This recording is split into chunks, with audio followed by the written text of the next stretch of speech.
ಮಲ್ನಾಡ್ ರೆಸಿಪಿಗೆ ಸ್ವಾಗತ. ಇವತ್ತು ನಾವು ತುಂಬ ರುಚಿಯಾಗಿ ಹಾಗೆ ಆರೋಗ್ಯಕರವಾಗಿ ಮಾಡುವಂಥ ಅಲಸಂದೆ ಕಾಳು ಪಲ್ಯವನ್ನ ಹೇಗೆ ಮಾಡೋದು ಹಾಗೆ ಏನೇನು ತಗೊಂಡಿದೀವಿ ಅಂತ ನೋಡೋಣ.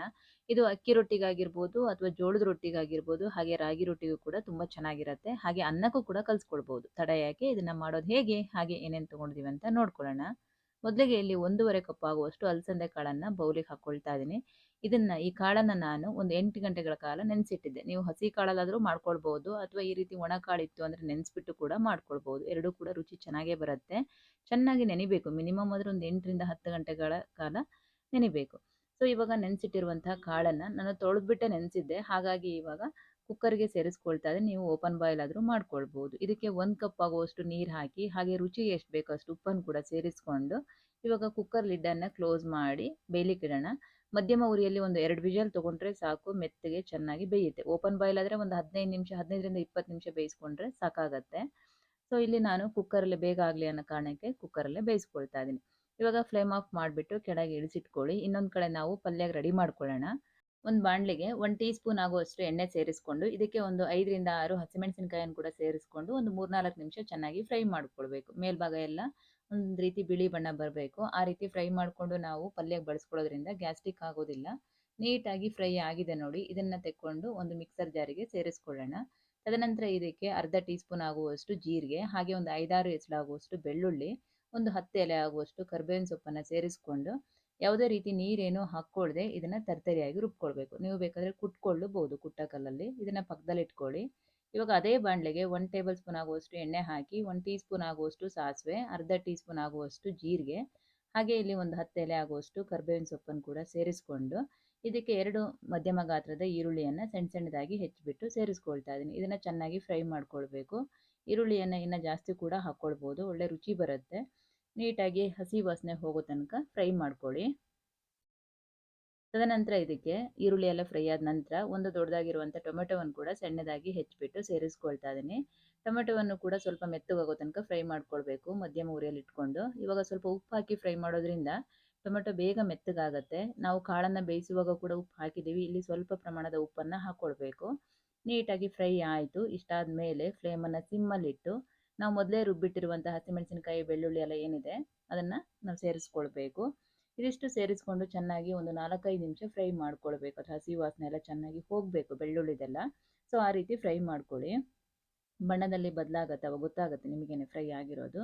ಸೊ ಇಷ್ಟು ಫ್ರೈ ಆದರೆ ಸಾಕಾಗುತ್ತೆ. ತದನಂತರ ಇದಕ್ಕೆ ಅರ್ಧ ಟೀ ಸ್ಪೂನ್ ಆಗುವಷ್ಟು ಧನಿಯಾ ಪುಡಿ, ಒಂದು 1/4 ಟೀ ಸ್ಪೂನ್ಕಿಂತ ಒಂದು ಸ್ವಲ್ಪ ಜಾಸ್ತಿ ಖಾರದ ಪುಡಿ, ಒಂದು 2 ಚಿಟಿಕೆ ಆಗುವಷ್ಟು ಅರಿಶಿಣದ ಪುಡಿಯನ್ನು ಸೇರಿಸ್ಕೊಳ್ತಾ ಇದ್ದೀನಿ. ಇಲ್ಲಿ ನಾವು ಹಸಿಮೆಣಸಿನಕಾಯಿ ಪೇಸ್ಟನ್ನು ಕೂಡ ಹಾಕಿದ್ದೀವಲ್ಲ ರುಬ್ಬಿಬಿಟ್ಟು, ಹಾಗೆ ಖಾರದ ಪುಡಿಯನ್ನು ಕೂಡ ಹಾಕ್ಕೊಳ್ತಾ ಇದ್ದೀವಿ. ಹಾಗಾಗಿ ನೋಡಿಕೊಂಡು ನಿಮಗೆ ಎಷ್ಟು ಬೇಕೋ ಖಾರಕ್ಕೆ ಅಷ್ಟು ಹಾಕ್ಕೊಳ್ಬೇಕು. ಈ ಕಡೆ ಬೇಯಿಸಿಟ್ಟಿರುವಂತಹ ಕಾಳು ಚೆನ್ನಾಗಿ ಬೆಂದಿದೆಯಾ ಅಂತ ಚೆಕ್ ಮಾಡ್ಕೊಳ್ಳಿ. ಕೈಯಲ್ಲಿ ಈ ರೀತಿ ಪ್ರೆಸ್ ಮಾಡಿದಾಗ ನೀಟಾಗಿ ಮೆತ್ತಗಾಗಿ ಬರಬೇಕು. ಇನ್ ಕೇಸ್ ನಿಮಗೆ ಬೆಂದಿಲ್ಲ, ಅದು ಕಾಳು ಹಾಗೆ ಇದೆ ಅಂದರೆ ಇನ್ನೊಂದು ವಿಷಲ್ ಕೂಡ ತೆಕ್ಕೊಳ್ಬಹುದು. ಇಲ್ಲಿ ನಾನು 2 ಟೇಬಲ್ ಸ್ಪೂನ್ ಆಗುವಷ್ಟು ಕಾಳನ್ನು ಒಂದು ಮಿಕ್ಸರ್ ಜಾರಿಗೆ ಸೇರಿಸ್ಕೊಳ್ತಾನೆ. ಅದೇ ಮಿಕ್ಸರ್ ಜಾರಿಗೆ ಸೇರಿಸ್ಕೊಳ್ತಾ ಇದ್ದೀನಿ. ಇದನ್ನು ಆಮೇಲೆ ರುಬ್ಬಿ ಹಾಕ್ಕೊಳ್ಳೋಣ. ಇವಾಗ ಬೇಯಿಸಿರುವಂಥ ಅಲಸಂದೆ ಕಾಳನ್ನು ಬಾಣಲೆಗೆ ಸೇರಿಸ್ಕೊಳ್ತಾ ಇದ್ದೀನಿ. ನೀರು ಸಮೇತವಾಗಿ ಸೇರಿಸ್ಕೊಳ್ತಾ ಇದ್ದೀನಿ, ಯಾಕಂದರೆ ಕಡಿಮೆ ನೀರಿತ್ತು. ಹಾಗಾಗಿ ನೀವೇನಾದರೂ ಜಾಸ್ತಿ ನೀರಿತ್ತು ಅನಿಸಿದರೆ ಇದನ್ನು ನೀವು ಬಸ್ಕೊಂಡು ಅಂದರೆ ಎತ್ತಿಟ್ಕೊಂಡು ಕೂಡ ಆಮೇಲೆ ಬೇಕು ಅನಿಸಿದ್ರೆ ಸೇರಿಸ್ಕೊಳ್ಬೋದು, ಸ್ವಲ್ಪವಾಗಿ ಹದವಾಗಿ ನೋಡಿಕೊಂಡು. ಇಲ್ಲಿ ನೋಡಿ ಕಾಳು ಬೇರೆ ಹಾಗೆ ನೀರು ಬೇರೆ ಥರ ಅನ್ನಿಸ್ತಾ ಇದೆ. ಹಾಗಾಗಿ ನಾವು ಮೊದಲೇ ಎತ್ತಿಟ್ಕೊಂಡಿದ್ವಲ್ಲ 1-2 ಟೇಬಲ್ ಸ್ಪೂನ್ ಆಗುವಷ್ಟು ಕಾಳನ್ನು ಇದನ್ನು ಸ್ವಲ್ಪ ತರ್ತರಿಯಾಗಿ ರುಬ್ಬಿಬಿಟ್ಟು ಸೇರಿಸ್ಕೊಳ್ಳೋಣ. ಇಷ್ಟು ರುಬ್ಕೊಂಡ್ರೆ ಸಾಕು. ತೀರಾ ನುಣ್ಣಗೆ ಪೇಸ್ಟ್ ಥರ ಏನೋ ಬೇಡ. ಅಲ್ಲಲ್ಲಿ ಕಾಳು ಕಾಣಿಸಿದ್ರೂ ಪರವಾಗಿಲ್ಲ, ಚೆನ್ನಾಗೇ ಇರುತ್ತೆ. ಇದನ್ನು ಇದೇ ಬಾಣಲೆಯಲ್ಲಿ ಸೇರಿಸ್ಕೊಳ್ಳೋಣ. ಈ ರುಬ್ಬಿರುವಂತಹ ಕಾಳನ್ನು ಸೇರಿಸ್ಕೊಂಡು ಒಂದ್ಸರಿ ನೀಟಾಗಿ ಮಿಕ್ಸ್ ಮಾಡಿ ನೋಡ್ಕೊಳ್ಳಿ. ಮೊದಲಿಗೆ ನೀರು ಹಾಕ್ಕೊಳ್ಬಾರ್ದು, ತೆಳುವಾಯಿತು ಅಂದರೆ ಅಷ್ಟು ಚೆನ್ನಾಗಿರೋದಿಲ್ಲ. ನೀಟಾಗಿ ಮಿಕ್ಸ್ ಮಾಡಿ ನೋಡಿಕೊಂಡು ನಿಮಗೆ ರೊಟ್ಟಿಗೆ ಬೇಕು ಅಥವಾ ಅನ್ನಕ್ಕೆ ಬೇಕು ನೋಡ್ಕೊಳ್ಳಿ. ಅನ್ನಕ್ಕಾದರೆ ಸ್ವಲ್ಪ ತೆಳುವಾಗಿ ಜಾಸ್ತಿ ನೀರು ಹಾಕ್ಕೊಳ್ಬೇಕು. ರೊಟ್ಟಿಗೆ ಹಾಗೆ ಚಪಾತಿಗೆ ಅಂತ ಹೇಳಿದರೆ ಸ್ವಲ್ಪ ನೀರು ಹಾಕ್ಕೊಂಡ್ರೆ ಸಾಕಾಗತ್ತೆ. ನಾನಿಲ್ಲಿ 1 ಕಪ್ ಆಗುವಷ್ಟು ನೀರನ್ನು ಮಿಕ್ಸರ್ ಜಾರಿಗೆ ಸೇರಿಸ್ಕೊಂಡು ಆ ಮಿಕ್ಸರ್ ಜಾರಲ್ಲಿ ಅಂಟಿರುವಂತಹ ಕಾಳನ್ನೆಲ್ಲ ತೊಳೆದ್ಬಿಟ್ಟು ಹಾಕ್ಕೊಳ್ತಾ ಇದ್ದೀನಿ. ನೀವು ಅನ್ನಕ್ಕಾದರೆ ಇನ್ನೂ ಒಂದು ಅರ್ಧ ಕಪ್ ಆಗುವಷ್ಟು ಹಾಕ್ಕೊಳ್ಬೋದು. ರುಚಿ ನೋಡಿಕೊಂಡು ಉಪ್ಪು ಬೇಕು ಅನ್ಸಿದ್ರೆ ಉಪ್ಪು ಹಾಕ್ಕೊಳ್ಳಿ. ನಾವು ಕಾಳು ಬೇಯಿಸುವಾಗಲೂ ಕೂಡ ಹಾಕಿದ್ದೀವಿ, ಹಾಗೆ ಟೊಮೆಟೊ ಹಾಕಿದ ನಂತರ ಕೂಡ ಉಪ್ಪು ಹಾಕಿದ್ದೀವಿ. ಇದಿಷ್ಟು ಹಾಕಿಬಿಟ್ಟು ಒಂದು 5ರಿಂದ 6 ನಿಮಿಷ ಕುದಿಸ್ಕೊಂಡ್ರೆ ಸಾಕಾಗತ್ತೆ. ನೋಡಿ ಈ ರೀತಿ ಕುದ್ರೆ ಸಾಕಾಗತ್ತೆ. ಇವಾಗ ನಿಮಗೆ ಕುದಿಯೋ ಟೈಮಲ್ಲಿ ತೆಳುವಾಗಿದೆ ಅನಿಸುತ್ತೆ, ಇಳಿಸ್ಬಿಟ್ಟು ಒಂದು ಅರ್ಧ ಗಂಟೆ 1 ಗಂಟೆ ಬಿಟ್ಟರೆ ಗಟ್ಟಿ ಆಗುತ್ತೆ. ಈ ರೀತಿ ತೆಳುವಿದೆ ಅಂತ ಹೇಳಿ ಮತ್ತೆ ಗಟ್ಟಿ ಮಾಡ್ಕೊಳ್ಳಿಕ್ಕೆ ಹೋಗಬೇಡಿ. ಚೆನ್ನಾಗಿ ಕುದ್ದು ನಂತರ ಇಲ್ಲಿ 1 ಕಪ್ ಆಗುವಷ್ಟು ಸಬ್ಸಿಗೆ ಸೊಪ್ಪನ್ನು ಸಣ್ಣದಾಗಿ ಹೆಚ್ಚಿಬಿಟ್ಟು ಸೇರಿಸ್ಕೊಳ್ತಾ ಇದ್ದೀನಿ. ಸಬ್ಸಿಗೆ ಸೊಪ್ಪು ಹಾಕಿದ ಮೇಲೆ ಜಾಸ್ತಿ ಬೇಯಿಸ್ಕೊಳ್ಬಾರ್ದು. ಹೆಚ್ಚು ಕಡಿಮೆ 1ರಿಂದ 1.5 ನಿಮಿಷ ಬೇಯಿಸ್ಕೊಂಡ್ರೆ ಸಾಕು. ಎಲ್ಲ ಕಡೆ ಈ ರೀತಿ ಸ್ಪ್ರೆಡ್ ಮಾಡಿ ಮಿಕ್ಸ್ ಮಾಡಿಕೊಂಡು ಫ್ಲೇಮ್ ಆಫ್ ಮಾಡ್ಕೊಬಿಡಿ ಸಾಕು. ಆ ಬಿಸಿಗೆ ಚೆನ್ನಾಗಿ ಬೆಂದೋಗುತ್ತೆ. ಕೊನೆಯಲ್ಲಿ ಒಂದು ಅರ್ಧ ಟೀ ಸ್ಪೂನ್ ಆಗುವಷ್ಟು ಗರಂ ಮಸಾಲದ ಪುಡಿಯನ್ನು ಹಾಕ್ಕೊಳ್ತಾ ಇದ್ದೀನಿ. ಫ್ಲೇವರ್ ಇಷ್ಟ ಇರೋರು ಗರಂ ಮಸಾಲದ ಪುಡಿಯನ್ನು ಹಾಕ್ಕೊಳ್ಳಿ, ಬೇಡ ಅನ್ನೋರು ಸ್ಕಿಪ್ ಕೂಡ ಮಾಡ್ಬೋದು.